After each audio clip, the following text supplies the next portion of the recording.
Welcome to Fiercely Unfiltered. This is a podcast where strength and vulnerability collide. This is a space where we're going to drop the mask, we're going to speak the truth, have those conversations that other people just shy away from. I'm your host, Kelly Renee, and let's get clear. I've been through some storms that should have took me out. Betrayal, the loss of my business, the loss of my mom, miscarriage after miscarriage. There's so many things in my life that I thought were going to destroy me, but I'm stronger than I thought I was. And so are you. So if you have shrunk yourself to make other people feel comfortable, or if you've been told you're too much, this is the place for you. A place where we can be honest, we can have conversations, so we can understand more of what people are going through. Welcome back to Fiercely Unfiltered. Thanks for tuning in. On this episode, I want to talk about healing and how that looks different for everybody. I am still in my healing process. Healing is definitely a journey. It's definitely not a straight line. You think you're doing better than you are until one day something happens. Like, I'll share a story. I was at a birthday lunch with about 25 females. It was at the Canyon Lake Lodge, and it was a great time, having a great time. There were some guys in there, and just innocently they asked, "Hey, are any of you guys are beautiful? I've never seen so many women all in one place." And Canyon Lake people strive on taking care of themselves. And he goes, "Are any of you guys single?" And I was one of the people he was asking. I looked around, and with all my strength, I had to not burst into tears because I was the only one that was single. And of course, I stayed strong. I didn't let it affect me in the moment. I said, "Oh, I'm actually the only one that's single here." When I went home, I broke down and I played the pity game again. I felt sorry for myself. How am I the only person who was abandoned? How am I the only one whose husband left me? And I felt sorry for myself for a little while, but then I got back up and said, my worth is not defined on if somebody else wants to be with me or not. And I sucked it up and I went on with my life. And been a while for my journey of my marriage ending, but it's been a journey.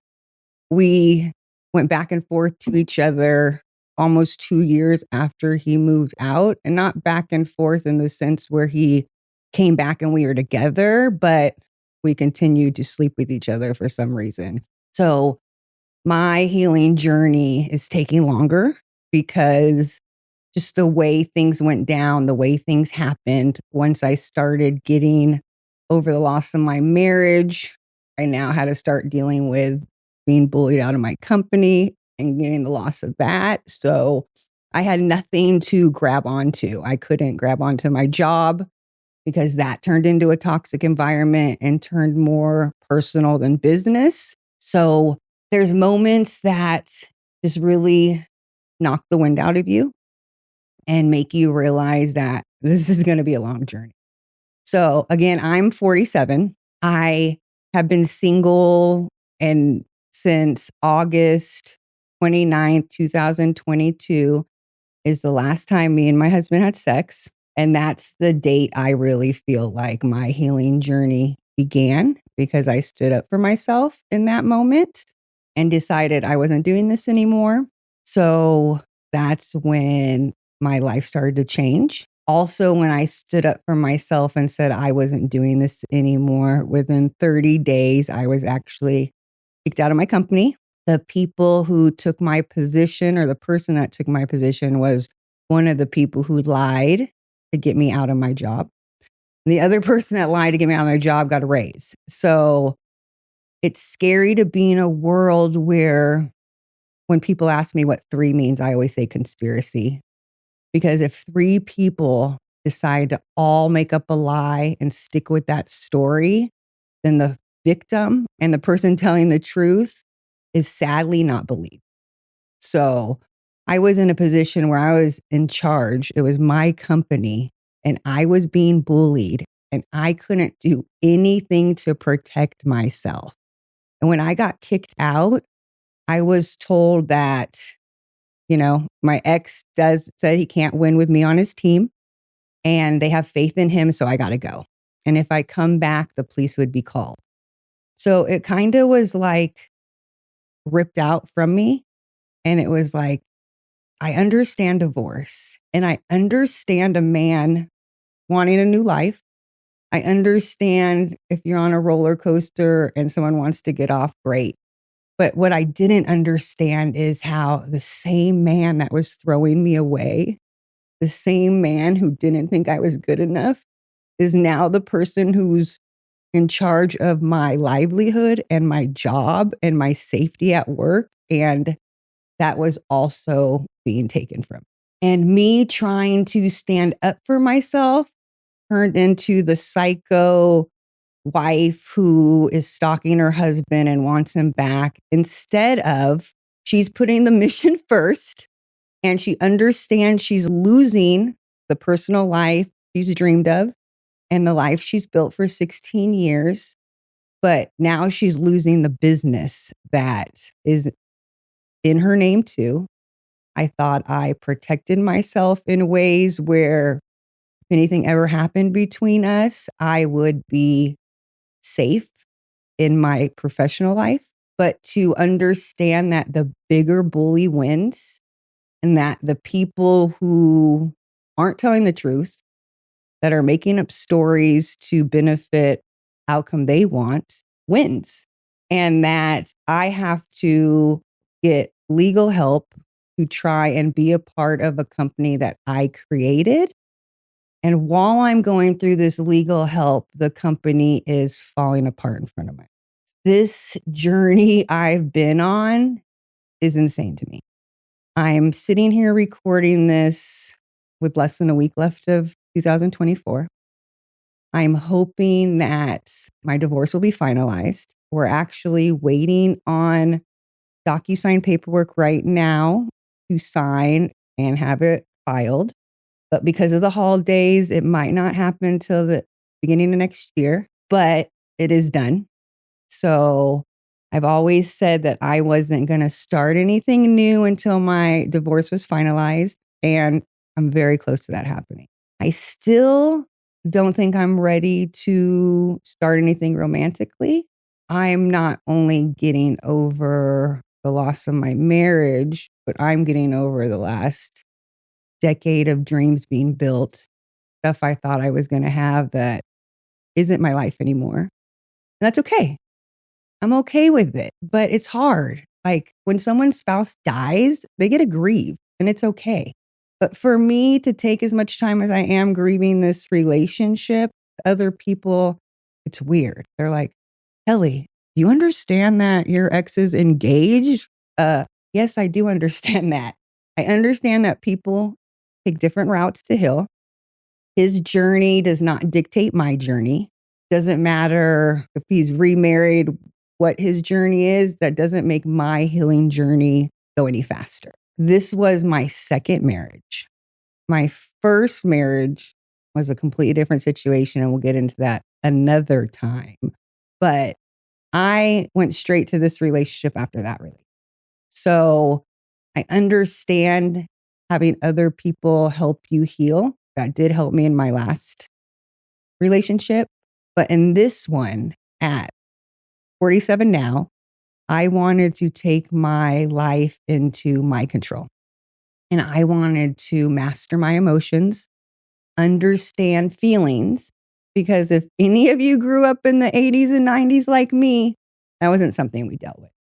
Feelings wasn't really a part of my life. And then I joined the military, and feelings aren't supposed to be a part of your life. So I did really well in the military because it was all about the job, getting it done. It wasn't about how people felt. And I thrive in those situations. I do not thrive in situations where everyone's feelings matter. I've learned that feelings are just goggles that the world sees things through, that you could be in a situation with 10 people and the story being told about what happened in that situation be 10 different ways because all those people grew up differently. and they all have different perspectives on life. So I've learned that the only perspective that really matters is mine.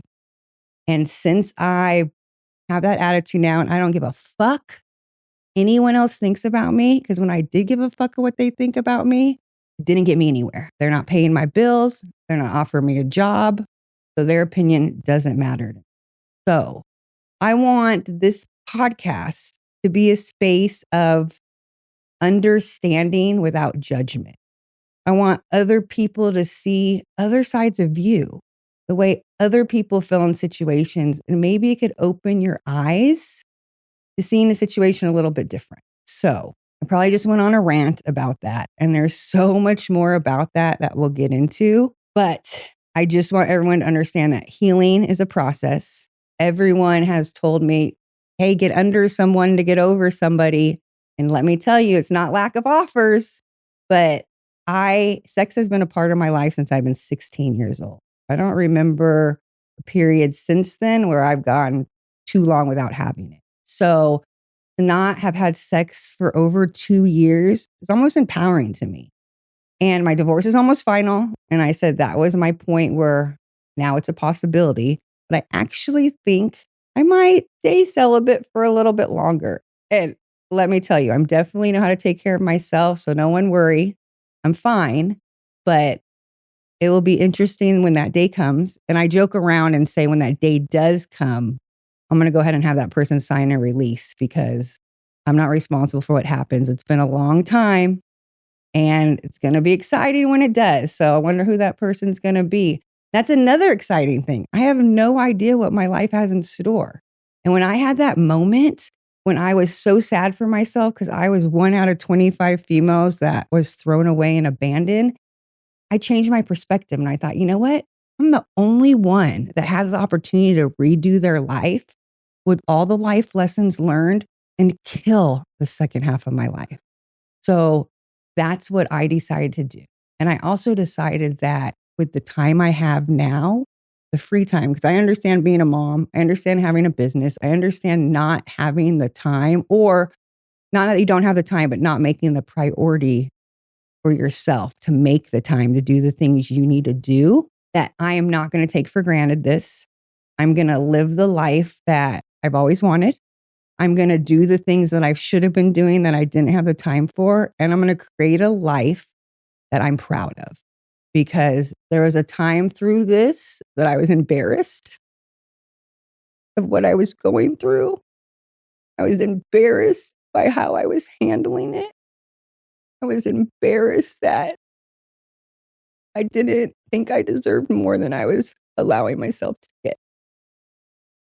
And I'm never going to be that person again. And I started living my life in a way where if I had to watch myself in a movie, would I be proud of myself or would I be embarrassed?